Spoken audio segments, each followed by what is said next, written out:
So we're going to talk about the process of, and this is a bit of a long one, but it's fun, the process of digestion and absorption of first carbohydrates, then proteins, and then we'll move into fats. We'll hit all the enzymes that we've seen in that enzyme cheat sheet before, and we'll talk about it as we move down through the mouth, esophagus, stomach, through the intestines. All right? So go ahead and move on to fats, and fats have a special circumstance that we all know, and we'll get into that. All right, are there any questions before we move on? All right, so where does fat digestion begin?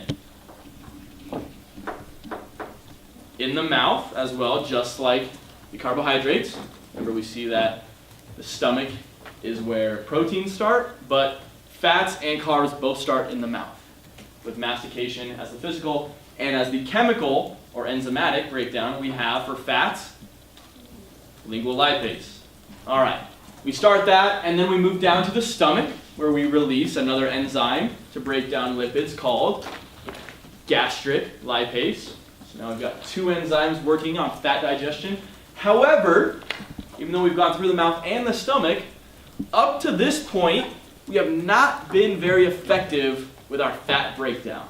We have not been very effective with our fat breakdown. Why not? Due to the polarity of it to stick together. That's right, due to the polarity differences. So we have non-polar fat that we eat in the form of triglycerides, and it sticks together in lipid droplets. Lipid droplets. Lipid droplets are very dense, well, in a way. We'll see that as we talk about cholesterol. Okay? But very tightly packed balls of fat, just triglycerides all stuck together. Okay? And we know that fats are very non-polar, very hydrophobic. They don't like to associate with water. The issue is, all the enzymes that we've been producing to deal with fat, such as lingual lipase and gastric lipase, are all in aqueous solutions. All in aqueous solutions of digestive juices, which means they're all dissolved in water. So we've got water with digestive juices and enzymes in it trying to get at this fat, but they hate each other. So we're not making very good progress. What's happening so far up to this point is that we've got the enzymes dissolved in this water, so this water also represents the digestive juices with the lingual lipase and the gastric lipase in there. And it's trying to get at this lipid droplet, which is made up of triglycerides here. But it's just kind of attacking the outside and bouncing off. It's not doing a very effective job at really digesting those fats. All right? So then comes in our savior. Our savior is bile. That is correct. Bile is produced in the liver, stored in the gallbladder, and released into the duodenum. So once we move this lipid droplet in the form of chyme down into the duodenum of the small intestine, we release bile from the gallbladder. And here's what bile does. We know that bile is a what agent? Emulsifying agent. So bile, made up of bile acids, bile salts, phospholipids, which have both a polar and a non-polar region, get in here and they break up this lipid droplet. Bile breaks up this lipid droplet in such a way that it allows it to interact with water much more. It emulsifies the fat, which means it allows for the mixing of polar, like the water and digestive juices, and non-polar, like the fat that we're dealing with, molecules. All right? So now our water can get all up in that fat and start breaking it down. Start finally doing an effective job at digesting it.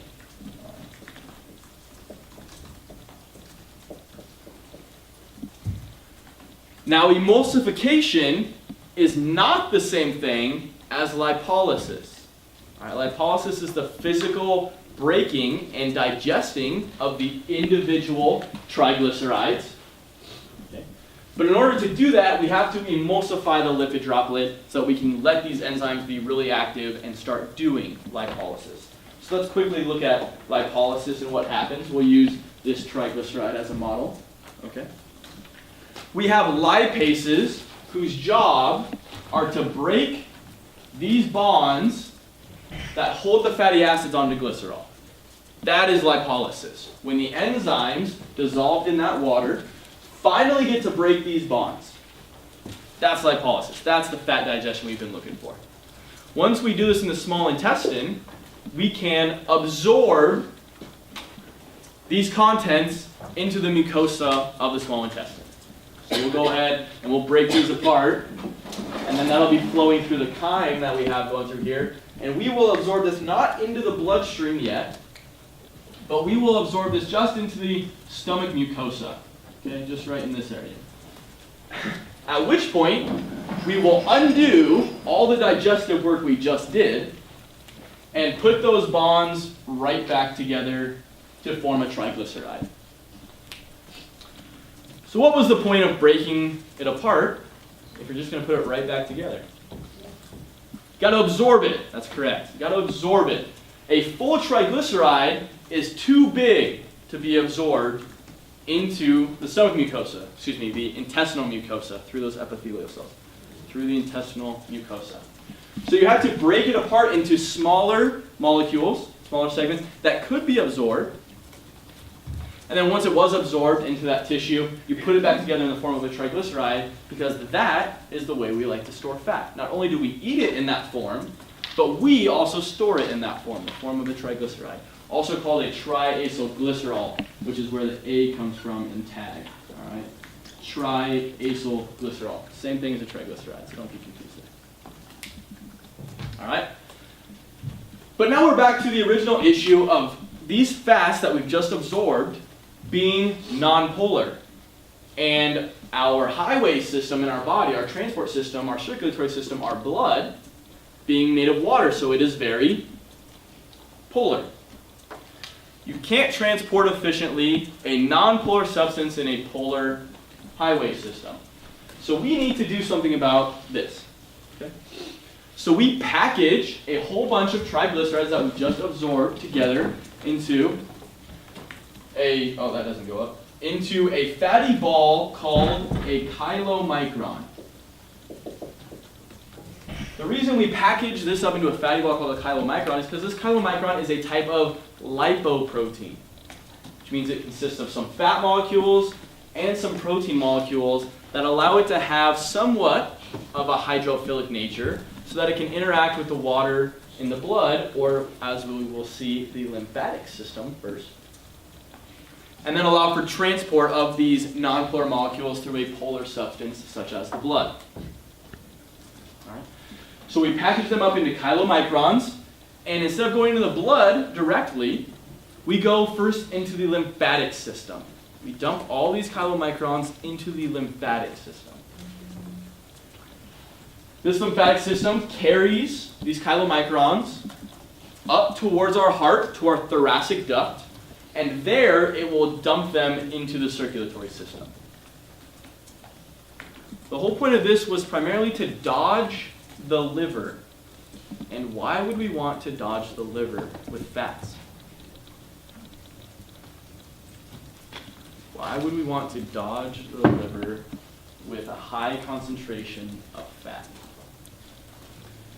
Your body, and primarily your liver, has a very special mechanism for dealing with high concentrations of fat, which it usually only sees during a state of starvation.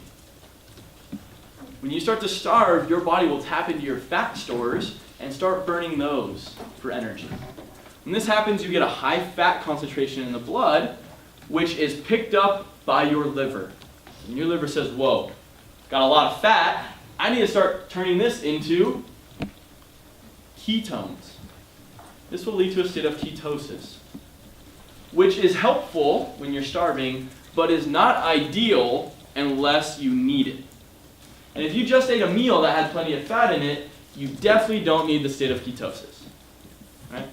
So if we sent all this fat directly to the liver right after we absorbed it, the fat would say, the liver would say, whoa, I got a lot of fat here, I must need to turn it into ketones. But you don't want to do that.